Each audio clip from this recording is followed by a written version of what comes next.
तो जैसा कि लास्ट एपिसोड में हमने देखा था कि जियांशी की मुलाकात उसके सीनियर से हो गई, जो कि उसे लेकर बाशान सेक्ट के लिए रवाना हो गई। वहीं दूसरी तरफ यानरेन और शाओ पर बाशान सोर्ड सेक्ट के डिसाइपल्स ने अटैक कर दिया। वो लोग यानरेन को मारना चाहते थे, तो यानरेन अपनी पावर्स को एक्टिवेट करते हुए उनका मुकाबला करने लगा। हालांकि डिमोनिक ब्लेड के डोमिनेंस की वजह से वो वहीं पर बेहोश हो गया था। साथ ही सही टाइम पर आके जाओ फिंगची ने इन लोगों की मदद की, मगर वो शाओ को वहाँ से भगा देते हैं। अब आगे तो एपिसोड की शुरुआत में हम देख पाते हैं कि यानरेन होश में आ चुका है, मगर उसके आसपास का इलाका पूरी तरह से बदल चुका था। यानरेन भी कंफ्यूज था कि उसका दोस्त शाओ कहाँ पर चला गया, और उतने में ही थोड़ी दूरी पर उसे शाओ नजर आता है। शाओ को देखते ही यानरेन के चेहरे पर स्माइल आ गई। वो कहने लगा, बड़े भाई मुझे तो लगा था कि आप बाशान सोर्ड सेक्ट के डिसाइपल्स के हाथों मारे गए हो, लेकिन अच्छा हुआ कि आप महफूज हैं। अब जैसे ही यानरेन ने जाकर शाओ का हाथ पकड़ा, वो देखता है कि वो शाओ ना होकर यानरेन का एक फॉर्म था। उसके चेहरे पर इवल एक्सप्रेशंस देखकर यानरेन तो काफी ज्यादा पैनिक होते हुए पीछे हटने लगा। उस फॉर्म से कहने लगा कि जरूर से तुम कोई इल्यूजन होंगे, मगर उतने में वो बंदा अपनी सोर्ड को समन करते हुए सीधे यानरेन पर अटैक कर देता है। यहाँ पर यानरेन उसके अटैक को रोकने के लिए जरा भी तैयार नहीं था। उस अटैक के चलते यानरेन को काफी ज्यादा तकलीफ होने लगी, और अब उसने देखा कि वहाँ पर उसके मल्टीपल फॉर्म्स क्रिएट हो चुके हैं। उन सभी डिमोनिक फॉर्म्स ने यानरेन को चारों ओर से घेर लिया था, जो देखते साथ ही यानरेन तुरंत ही अपनी किंग हे सोर्ड को निकाल लेता है। वो हवा में जंप लगाते हुए उनसे पूछ रहा था कि बताओ तुम लोग कौन हो, और इतना कहते साथ ही यानरेन ने तुरंत ही उसमें से एक बंदे पर हमला कर दिया, जिसके चलते वहाँ पर एक जोरदार ब्लास्ट होकर यानरेन की आंखें खुल गई। वो अपने सामने का नजारा देखकर काफी ज्यादा पैनिक हो गया, क्योंकि यानरेन ने किसी फॉर्म पर नहीं बल्कि जियांशी पर हमला किया था। यहाँ पर जियांशी घायल हालत में एक पानी के पुल में गिर जाती है, तो यानरेन उसे बचाने के लिए तुरंत ही उसके पीछे जंप लगा चुका। उसने जैसे ही जियांशी को गले लगाया, वो अपने आप गायब हो गई। ये सब देखकर यानरेन काफी ज्यादा पैनिक हो जाता है। वो कह रहा था, नहीं मैं जियांशी को नहीं मार सकता। यहाँ पर वो इतना ज्यादा घबरा गया था कि डर के मारे उसकी नींद खुल गई। यहाँ पर यानरेन को पता चला कि उसने जो भी देखा वो बस एक सपना था, मगर वो कोई ड्रीम ना होकर एक रियलिटी थी। दरअसल ये सब उस किंग हे सोर्ड का कमाल है। वो यानरेन पर काबू करना चाहती थी। यहाँ पर यानरेन को बुरी हालत में देखकर जाओ फिंगची तुरंत ही अपनी पावर से उसे थोड़ा सा नॉर्मल कर देता है। यानरेन भी जाओ फिंगची को अपने सामने देखकर काफी ज्यादा हैरान था। जाओ फिंगची उससे कहते हैं कि मैंने तो तुम्हें पहले ही बोला था कि इस सोर्ड का यूज मत करना, लेकिन तुमने मेरी एक ना सुनी, और अब देखो उस सोर्ड की वजह से तुम्हारी सारी मेरिडियंस डैमेज हो चुकी है। अब अगर इतना सब कुछ होने के बावजूद भी तुम दोबारा से उस सोर्ड का यूज करोगे तो वो सोर्ड जरूर से तुम्हें खत्म कर देगी। जिस पर यानरेन कहने लगा, सीनियर अब मुझे आपकी बातों पर पूरा यकीन हो चुका है। दरअसल इसी सोर्ड की वजह से मैं उन डरावने सपनों में फंस गया था, लेकिन अब मैं नहीं चाहता कि आप मेरी वजह से परेशान हो। वैसे भी हमारे जैसे वुडकटर्स की लाइफ ज्यादा लंबी नहीं होती। मैंने अपने मास्टर जो से प्रॉमिस किया था कि मैं वो लेटर जरूर से डिलीवर करूंगा, तो तब तक मुझे इस सोर्ड का यूज करना ही होगा, चाहे फिर इस कोशिश में मुझे अपनी जान ही क्यों ना देनी पड़ जाए, लेकिन मैं अपने मास्टर को डिसअपॉइंट नहीं कर सकता। यहाँ पर जाओ फिंगची यानरेन की इस जज्बे को देखकर काफी ज्यादा इम्प्रेस हो गए थे। ऐसे कल्टीवेटर्स इस दुनिया में नाक के बराबर पाए जाते हैं। वहीं पर यानरेन जाओ फिंगची को बता रहा था कि जंगल में हम पर बाशान सोर्ड सेक्ट के डिसाइपल्स ने अटैक किया था। उस वक्त शायद आपने ही हमारी मदद की, लेकिन मुझे ये समझ नहीं आ रहा कि मेरे बड़े भाई शाओ कहाँ पर हैं। जिस पर जाओ फिंगची बताते हैं कि अरे तुम्हारा बड़ा भाई शाओ तो यहाँ से जा चुका। जो सुनकर तो यानरेन काफी ज्यादा हैरान हो गया। वो जाओ फिंगची को बताता है कि दरअसल शाओ ने मुझसे वादा किया था कि हम दोनों इस जर्नी में साथ रहेंगे। वो मुझे मेरे मिशन को पूरा करने में मेरी हेल्प करने वाले थे, लेकिन अब पता चल रहा है कि शाओ ने तो मुझसे झूठ बोला था। अब सीन शिफ्ट होकर हम शाओ को देख पाते हैं, जो कि जाओ फिंगची पर काफी ज्यादा नाराज था। वो कहता है कि उस जाओ फिंगची ने मेरे मुंह पर तमाचा मारा। अच्छा हुआ कि मेरे पास डिवाइन एबिलिटीज थी, वरना तो मेरा पूरा थोबड़ा ही खराब हो जाता। चलो शुक्र है हेवंस का कि मेरा हैंडसमनेस जरा भी कम नहीं हुआ। अभी भी ये यंग मास्टर कई सारी लड़कियों के दिलों पर राज कर सकता है। और उतने में उसे सोर्ड एम्परर फॉर्म की आवाज आई, जो कि शाओ से पूछ रहे थे कि बताओ तुम कहाँ जा रहे हो। जिस पर शाओ कहता है, सीनियर पता नहीं आप हमेशा मुझे ट्रेस कैसे कर लेते हो। मुझे तो लगा था कि अब कुछ दिनों तक मुझे अकेले ही भटकना होगा। जिस पर सोर्ड एम्परर फांग उससे कहते कि मैंने तुम्हें यानरेन को प्रोटेक्ट करने का मिशन दिया था, लेकिन तुम तो इस मिशन को आधा अधूरा छोड़कर भाग निकले। जिस पर शाओ कह रहा था कि आपका वो मिशन हद से ज्यादा खतरनाक है, मगर फिर भी आपने कम पैसों से मुझे अपनी जान दांव पर लगाने पर मजबूर किया। वैसे तो मैं कम पैसों में भी काम करने के लिए तैयार था, क्योंकि यानरेन का नेचर मुझे काफी ज्यादा पसंद आया, लेकिन फिर बीच में आ गया जाओ फिंगची। जिस पर सोड एम्परर फांग कहने लगे कि अगर तुम्हें ज्यादा पैसे चाहिए तो हम दोबारा से अपने डील को निगोशिएट कर सकते। अब सीन शिफ्ट होकर हम यान रेन को देख पाते जो कि जाओ फिंगची को बताने लगा कि मुझे कुछ भी करके उस चुड़ैल जियानशी को बचाना होगा। भले ही वो लड़की मुझे हद से ज्यादा तंग करती है लेकिन फिर भी उसके बिना मेरा कहीं पर दिल नहीं लग रहा। वैसे आपने आज तक 2 बार मेरी जान बचाई है, इसलिए मैं आपका एहसान जिंदगी भर नहीं भूल सकता। आगे चलकर आपको कभी भी मेरी जरूरत पड़े तो ये बंदा हाजिर हो जाएगा। बस फिलहाल के लिए मुझे यहाँ से जाने दीजिए।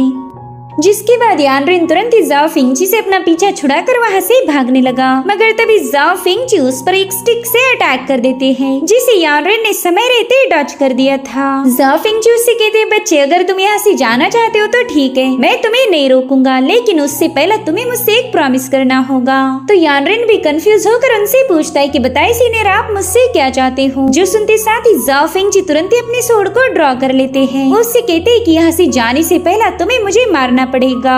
अब ये सुनकर तो यान रेन काफी ज्यादा हैरान हो गया। वो कहता है सीनियर थोड़ी देर पहले ही आपने मेरी जान बचाई थी, तो भला मैं आपको खत्म कैसे कर सकता हूँ। मगर जाओ फिंगची ने तुरंत ही उस पर एक जोरदार स्लैश अटैक रिलीज कर दिया जिसे यान रेन जंप लगाते हुए डॉज कर देता है। यहाँ पर वो यान रेन पर कई सारे हमले करने की कोशिश करने लगे जिन्हें यान रेन उतने ही तेजी के साथ डॉज कर रहा था। जाओ फिंगची उससे कहते कि बेवकूफ जल्दी से अपनी सोड बाहर निकाल, क्या तुझे अभी भी समझ नहीं आ रहा कि मुझे तेरे साथ फाइट करनी है। इसी दरमियान यान रेन उनके हाथों एक खतरनाक अटैक से मरते हुए बाल बाल बच गया था। तो फाइनली यान रेन भी अपनी सोड को बाहर निकालते हुए कहने लगा कि चलो अब मैं आपकी ख्वाहिश पूरी कर देता हूँ। यान रेन काफी तेजी के साथ उन पर सोड स्ट्राइक हिट करते जा रहा था, मगर जाओ फिंगची कोई एक अच्छा खिलाड़ी नहीं जो यान रेन के हाथों इतनी आसानी से घायल हो जाए। वो तो सीधे जंप लगाते हुए यान रेन के सीने पर अपनी सोड के हैंडल से अटैक कर देते हैं, जबकि उनके पास यान रेन को खत्म करने का मौका था। इस पावरफुल ब्लो की वजह से यान रेन काफी दूर जाकर पटक गया था और अब यहाँ पर उसने अपनी इवल पावर्स को एक्टिवेट कर दिया।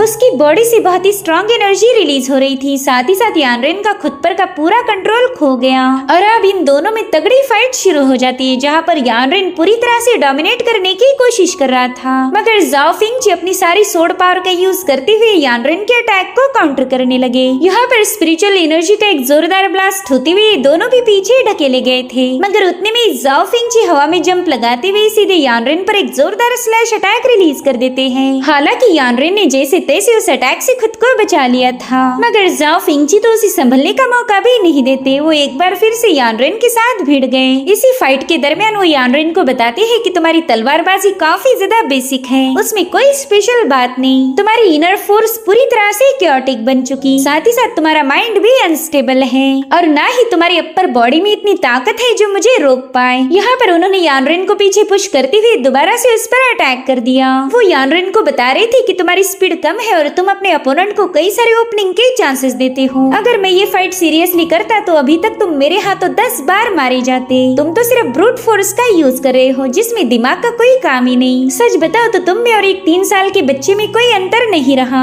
यहाँ पर यान रेन उनकी बातों से काफी ज्यादा भड़क गया। वो चिल्ला कर कहने लगा कि तुम जानबूझकर मुझे ट्रिगर कर रहे हो। अब यहाँ पर हम यान रेन की बॉडी से एक अलग ही पावर अनलीश होते हुए देख पाते हैं। दरअसल जाओ फिंगची ने जानबूझकर उसे उकसाया था ताकि उसकी सेकंड पावर अनलीश हो जाए। अब यहाँ पर यान रेन गुस्से में आकर उन पर लगातार अटैक करने की कोशिश करने लगा, मगर जाओ फिंगची उतने ही कूल अंदाज में उसके हर एक अटैक को डॉज कर देते हैं, जिससे तो यान रेन का गुस्सा 7वें आसमान पर पहुंच गया। उसने अब जाओ फिंगची पर अपना पूरा दम लगाते हुए एक जोरदार अटैक कर दिया था, जिसके चलते वहाँ पर एक ब्लास्ट हो जाता है। अब ये सीन यहीं पर कट होकर हमें चेनफिंग पवेलियन की कमांडर किन दिखाई गई, जो कि बड़े ही प्यार से अपने परिंदे को मीट खिला रही थी कि तभी उससे मिलने के लिए हुआ वहाँ पर आ जाता है। वो उसे ग्रीट करते हुए बताने लगा कि मैं अपने मिशन में फेल हो चुका हूँ, अगर आप मुझे मौत की सजा भी दो तो भी मैं खुशी से उसे एक्सेप्ट करूंगा। जिस पर कमांडर किन कहने लगी कि तुमने मुझे बताया था कि बाशान सोड फॉर्मेशन ही यान रेन को मारने के लिए काफी हो जाएगा, लेकिन तुम्हारी सारी प्लानिंग बेकार निकली, तुम तो किसी काम के नहीं हो। तो हुआ तुरंत ही उसके सामने नील डाउन करते हुए कहने लगा कि प्लीज मुझे एक्सप्लेन करने का मौका दीजिए। दरअसल यानरेन मेरी जाल में पूरी तरह से फंस गया था, लेकिन उसे मारने से पहले ही ज़ाओ फिंगची वहाँ पर अचानक से आ धमका और उसने मेरे सारे प्लान की ऐसी की तैसी कर दी। अगर आप मुझे एक और मौका दो तो सबसे पहला मैं उस ज़ाओ फिंगची को ही रास्ते से हटा दूंगा। मगर किन उससे कहती कि ना, तुम्हारी उतनी औकात नहीं कि तुम ज़ाओ फिंगची को मार पाओ। वैसे भी ज़ाओ फिंगची के लिए मैंने कुछ अलग प्लान बना के रखा है, क्योंकि मैं पहले से ही जानती थी कि तुम अपने मिशन को कभी भी पूरा नहीं कर पाओगे। उस यानरेन को मारना तो दूर की बात है, तुम तो उस ड्रैगन मैनर के मास्टर को भी कन्विंस नहीं कर पाए। वो लोग पूरी तरह से हमारे खिलाफ हो चुके थे। जिस पर हुआ कहने लगा कि हाँ मैं जानता हूँ मैंने सब कुछ गड़बड़ कर दिया, लेकिन प्लीज आप मुझे एक और आखिरी मौका दीजिए। तो कमांडर किन भी इसके लिए राजी हो गई। वो ज़ाओ फिंगची से कहती कि तुम्हें अब जियांशी को खत्म करना होगा। मैं चाहती हूँ कि तुम उसे खत्म करके उसकी सोड को मेरे पास लेके आओ। तो वो तुरंत ही अपने मिशन के लिए रवाना हो गया। उसके वहाँ से जाने के बाद कमांडर किन अपने परिंदे से कहने लगी कि अगर ये इस बार भी खाली हाथ वापिस आया तो मैं तुम्हें इसका मीट खिलाऊंगी। अब सीन शिफ्ट होकर हम यानरेन को देख पाते जो कि ज़ाओ फिंगची के साथ फाइट करते हुए पूरी तरह से एग्जॉस्ट हो गया था। ज़ाओ फिंगची उसे थका हुआ देखकर कहने लगे कि चलो यही सही मौका है, और फिर यहाँ पर उन्होंने अपनी डिवाइन पावर एक्टिवेट करते हुए वो सीधे यानरेन की तरफ रवाना हो गए। जैसे यानरेन उठा उन्होंने सीधे उसके माइंड में अपनी पावर्स ऐड कर दी, और अब यहाँ से हमें सीधे यानरेन के माइंड स्पेस का सीन दिखाया गया, जहाँ पर ढेर सारी डिवाइन पावर रिवॉल्व होते हुए एक बॉडी को फॉर्म कर लेती है। उस फॉर्म को देखते साथ ही यानरेन काफी ज्यादा खुश हो गया, क्योंकि पिछली बार इसी फॉर्म के साथ फाइट करते हुए यानरेन को खुद को काफी हद तक इम्प्रूव कर लिया था। वो उस योद्धा से कहता है सीनियर मैं आपके साथ फाइट करना तो चाहता हूँ, लेकिन आज मेरी एनर्जी पूरी तरह से एग्जॉस्ट हो चुकी है। मगर किंग सोड तो उस बंदे के साथ फाइट करने के लिए बेताब थी, इसलिए वो अपने आप ही एक्टिवेट होकर सीधे यानरेन को घसीटते हुए इसकी तरफ ले जाने लगी। यानरेन तो ये देखकर ही काफी ज्यादा सरप्राइज्ड हो गया, क्योंकि वो इस बंदे के साथ बिल्कुल भी फाइट करना नहीं चाहता था। साथ ही हम देख पाते कि यहाँ पर यानरेन को काफी ज्यादा तकलीफ होने लगी है। इधर उस योद्धा ने भी अपनी तलवार को हवा में उछाल दिया, जो देख यानरेन सोचता है कि अब तो इसके पास कोई वेपन भी नहीं, इसलिए उसे जोर जोर से कहने लगा कि प्लीज साइड में हट जाओ वरना मेरी सोड तुम्हें खत्म कर देगी। मगर वो बंदा पीछे नहीं हटता, जिसके चलते यानरेन की तलवार ने उस फॉर्म को डिस्ट्रॉय कर दिया।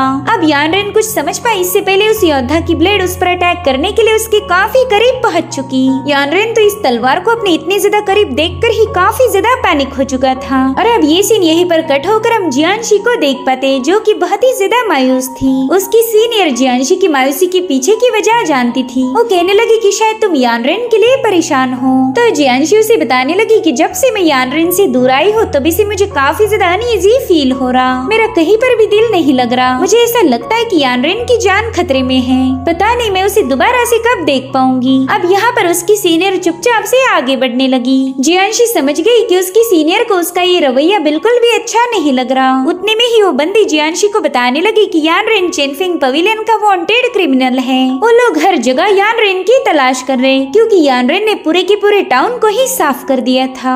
इसलिए तुमने भी यानरेन को भूल जाना चाहिए, इसी में तुम्हारी भलाई है। अगर तुम यानरेन का साथ दोगी तो चेनफिंग पवेलियन तुम्हें भी अपनी दुश्मन समझेगा। तो जियांशी अपने सीनियर से पूछ रही थी कि सीनियर क्या आपको लगता है चेनफिंग पवेलियन हमेशा सच्चाई का ही साथ देता है, क्योंकि मुझे तो ऐसा नहीं लगता।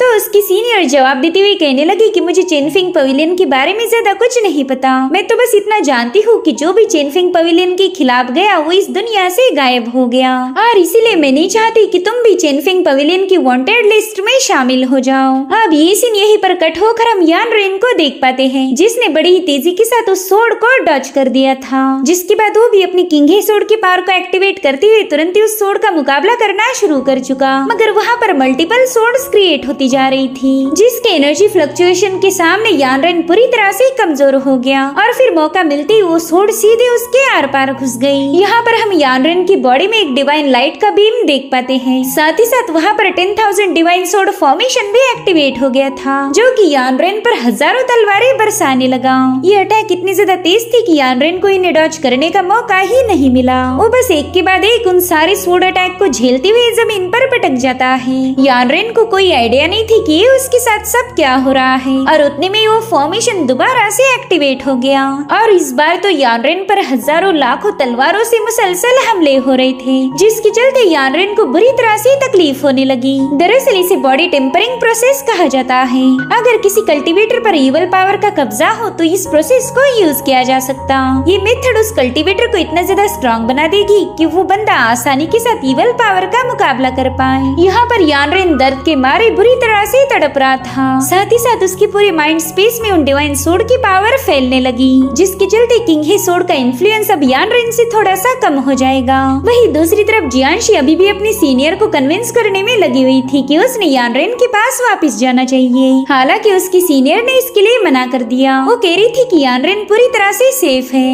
मेरे ख्याल से सफर की वजह से तुम्हें काफी ज्यादा थकान हो रही, तो क्यों ना यहाँ पर हम एक छोटा सा ब्रेक ले लें। जिसके बाद ये दोनों वही मौजूद एक टी शॉप पर चले गए और वहाँ पर इनकी मुलाकात हुई शाओ से। जियांशी तो शाओ को देखकर काफी ज्यादा हैरान हो गई। उससे पूछती, शाओ तुम यहाँ पर क्या कर रहे हो? तुमने उसे अकेला क्यों छोड़ दिया? जिस पर शाओ कहने लगा, यार तुम तो हद करती हो। बताओ यानरेन के कोई खूबसूरत लड़की है जो मैं हर बार उसके पीछे जाऊंगा? हाँ, अगर वो तुम्हारे जैसा नाजुक होता तो शायद मैं जिंदगी भर उसका पीछा करता। अब सीन शिफ्ट होकर हम जाओ फिंगची को देख पाते हैं, जो कि यानरेन से कह रही थी कि जितना मुझसे बन सका वो मैंने तुम्हारे लिए सब कुछ कर दिया है। अब तुम कितने कामयाब होते हो ये तो तुम्हारी किस्मत पर निर्भर करेगा। अब थोड़ी देर में यानरेन को भी होश आ जाता है, जो देख जाओ फिंगची कहते, चलो अच्छा हुआ कि फाइनली तुमने अपनी आंखें खोली। जो सुनते साथ ही यानरेन को समझ आता है कि वो काफी देर से सो रहा था। यहाँ पर जाओ फिंगची उसे बताते है कि तुम 7 दिनों से सोए हुए थे। अब ये सुनते ही यानरेन काफी ज्यादा पैनिक हो गया। वो कह रहा था कि मुझे जल्दी से जियांशी के पास जाना ही होगा,